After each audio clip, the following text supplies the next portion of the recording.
So in this video, I want to talk to you about something that has been on my mind for the last couple of days. Really started over the weekend, something I've really been thinking about a lot in light of where we are right now, both in what the officials are telling us and then kind of how we feel about where we are.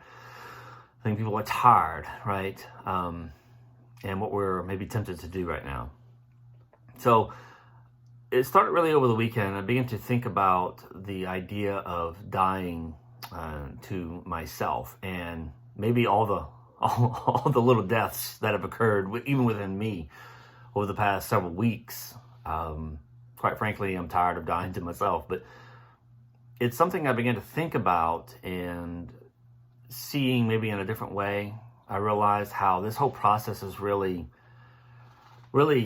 for me, taking the concept of dying to oneself to maybe a whole new level in a lot of different ways. We die to ourselves in the big ways when we decide to leave behind certain things, certain ways of living. But we also die to ourselves in the little ways. And dying to ourselves is not just a one-time thing. It's an ongoing thing. It's a moment-to-moment thing even. It's a daily thing. We died to ourselves. And it got me thinking about the phrase that Paul uses in 1 Corinthians chapter 15, verse 31, where he says, I die to myself daily. Now, I understand the context there is about some people questioning the resurrection, whether there will be a resurrection or what's going to happen once we die. And I think some people interpret this, Paul saying, I die to myself daily, in light of the fact that the hardships that he goes through, the persecution that he might go through as an apostle, as a church leader. And I think some people interpret that by essentially saying that Paul's saying, listen, I face death every day. And that may be the case, and maybe that is something he's talking about there, although I think he's talking about a little bit more than just that. And it reminded me of even some things that he said in 2 Corinthians, chapter 4, where he says, for we who are alive always are given over to death for Jesus' sake. And so, again, some people interpret that in a very literal way, and no doubt that it can be. But I wonder if Paul's not talking about a little bit more than just the physical danger that he has put into over and over and over again, because this isn't the first time that Paul talks about this stuff. In fact, while he does talk about the physical danger that he faces in various places, in a lot of ways, he talks about the dying that has to take place within each person as we live. And even the if you will, resurrections that take place as one dies and to himself. And so I think about other places where he talks about the putting on the new self, taking off the old self, in context where he's talking to people who are trying to follow Jesus. And it makes me think about the moments, the situations, the reasons why a person would have to, in that moment, die to themselves, and what that looks like and what that feels like. And I think that feels a lot like what we're feeling, what we have been feeling, and maybe even what we're tired of doing. Dying to ourselves causes us to deny ourselves. We have to go against what we want, maybe how we feel, what we would like to do. And right now, considering our present circumstances, we're all being tempted to push the boundaries of what in the beginning we were okay with, because we felt like we needed to do what we needed to do in order to stay safe. But now, I think we're being tempted to deny that and to push the boundaries because we're tired. We're tired of dealing with this. And when we are being tempted to push the boundaries, we oftentimes are just simply thinking about ourselves and what we want. We're not thinking about people and circumstances beyond ourselves. And when that happens, these are the moments where we may need to die to ourselves. I know that can be hard and can maybe even seem unfair because we're ready. We want to get back to some sense of normalcy. We want this all to be over with. But at the end of the day, before we rush and push ourselves into something that we might regret, or we may not, it may all work out just fine.